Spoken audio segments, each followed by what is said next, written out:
2026 সালের এপ্রিল মাস ইউএসএতে থাকা বাংলাদেশের দুইজন স্টুডেন্ট নিখোঁজ হয়ে যায়। না কোনো বিদায়, না কোনো সতর্কতা, কোনো চিহ্ন রেখে যাওয়া হয়নি। কিন্তু তাদের অ্যাপার্টমেন্টের ভিতরে কিছু একটা অস্বাভাবিক ছিল। আর সবচেয়ে ভয়ঙ্কর বিষয়টা, যে মানুষ সব কিছুই জানতো সে তাদের সাথেই থাকতো। Hello everyone, my name is Jahed. আর চলুন আজকে আপনাদেরকে একটা গল্প শোনাই। জামিল লিমন এবং নাহিদা বৃষ্টি দুজনেরই বয়স ছিল 27 বছর। বাংলাদেশ থেকে তারা ইউএসএতে গিয়েছিল পড়াশোনা করতে। তাদের স্বপ্নটা ছিল আমাদের সবার কাছেই খুব পরিচিত: উচ্চশিক্ষা, ভালো ভবিষ্যৎ এবং ইউএসএতে একটা স্টেবল লাইফ। তারা পড়াশোনা করছিল ইউনিভার্সিটি অফ সাউথ ফ্লোরিডাতে, যা অবস্থিত ট্যাম্পা শহরে। তারা শুধু ক্লাসমেট ছিল না, কিছু কিছু রিপোর্টে উঠে এসেছে they were more than friends. তাদের বন্ধুদের মতে তারা ছিল শান্ত, সিরিয়াস এবং নিজেদের লক্ষ্য নিয়ে ব্যস্ত। ইউএসএতে লিভিং এক্সপেন্স আসলে অনেক বেশি, তাই বেশিরভাগ ইন্টারন্যাশনাল স্টুডেন্টই রুম শেয়ার করে থাকে এবং তারাও একটা অ্যাপার্টমেন্ট শেয়ার করেছিল। এভাবেই তাদের সাথে যোগ হয় আরেকজন, হিশাম আবু গারবে। শুরুর দিকে সবকিছু স্বাভাবিক মনে হচ্ছিল, তিনজন মানুষ একই বাসে এবং একই ধরনের জীবন। কিন্তু পরে তদন্তে বের হয়ে আসে সবকিছু আসলে এতটাও স্বাভাবিক ছিল না। বিহেভিয়ারে ছিল সমস্যা, অভিযোগ এবং ভিতরে ভিতরে চলছিল টেনশন। কিন্তু কেউই ভাবেনি বিষয়টা এত দূর গড়াবে। 2026 সালের এপ্রিলের মাঝামাঝি হঠাৎ করেই প্রায় সবকিছু বদলে যায়। প্রায় 16 এপ্রিল থেকে তারা কারো ফোন রিসিভ করছে না, কারো টেক্সট মেসেজ সিন করছে না এবং সোশ্যাল মিডিয়াতেও অ্যাক্টিভ নেই। এটা অস্বাভাবিক ছিল, কারণ তারা এমন ছিল না। বন্ধুরা চিন্তিত হয়ে পড়ে। তাদের কোনো যোগাযোগ না পাওয়ায় পুলিশের রিপোর্ট করা হয়। তদন্ত শুরু হয়। ফোন ট্র্যাকিং, লাস্ট লোকেশন এবং অ্যাপার্টমেন্ট সব কিছু এসে থেমে যায় তাদের বাসার দিকে। পুলিশ যখন বাসায় ঢুকে তারা কাউকে খুঁজে পায় না, কিন্তু তারা খুঁজে পায় রক্তের দাগ।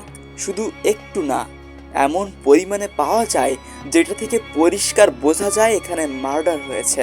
আরও যা পাওয়া যায় তা হলো ব্যক্তিগত জিনিসপত্র গায়েব, পরিষ্কার করার চেষ্টার চিহ্ন এবং সবকিছুর টাইমলাইন ইনসিডেন্টের সাথে মিলে যায়।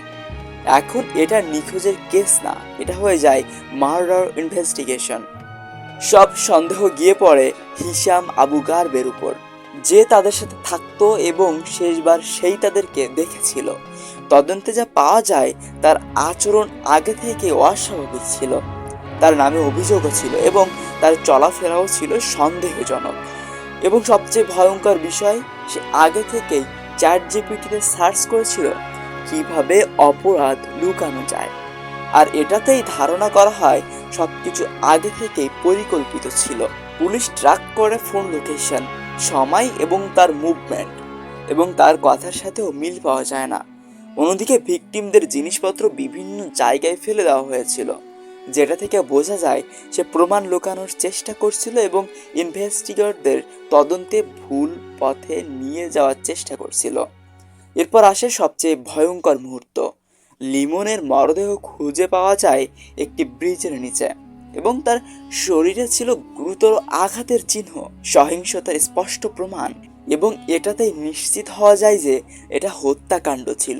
অন্যদিকে বৃষ্টি প্রথমে নিখোঁজ ছিল, পরে তার বডি পাওয়া যায় বলে ধারণা করা হয়।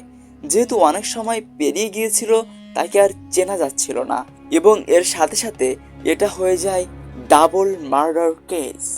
সব প্রমাণের ভিত্তিতে হিশামকে অ্যারেস্ট করা হয় এবং তাকে চার্জ করা হয় ডাবল ফার্স্ট ডিগ্রি মার্ডারে। মানে সবকিছু ছিল পরিকল্পিত, ইচ্ছাকৃত এবং ঠান্ডা মাথায় এক্সিকিউট করা একটা প্ল্যান। তবে তাকে রিলিজ করার কোনো বন্ড দেওয়া হয়নি। বাংলাদেশে তাদের পরিবারগুলো ভেঙে পড়ে। যে সন্তানেরা স্বপ্ন নিয়ে বিদেশে গিয়েছিল তারা আর কখনো ফিরে আসবে না, এবং পরিবারের দাবি থাকে সর্বোচ্চ শাস্তি। ইউএসএতে থাকা বাংলাদেশি কমিউনিটিও প্রতিবাদ করে, শোক প্রকাশ করে এবং বিচারের দাবি জানায়। সবকিছু জানার পরেও একটা প্রশ্ন থেকে যায়, কেন? ঝগড়া, হিংসা, ব্যক্তিগত সমস্যা, নাকি এর চেয়েও ভয়ঙ্কর কোনো কারণ? তারা বাংলাদেশ ছেড়েছিল একটা সুন্দর ভবিষ্যতের জন্য, কিন্তু যেই জায়গাটাকে তারা সবচেয়ে নিরাপদ ভেবেছিল সেখানেই সব শেষ হয়ে যায়।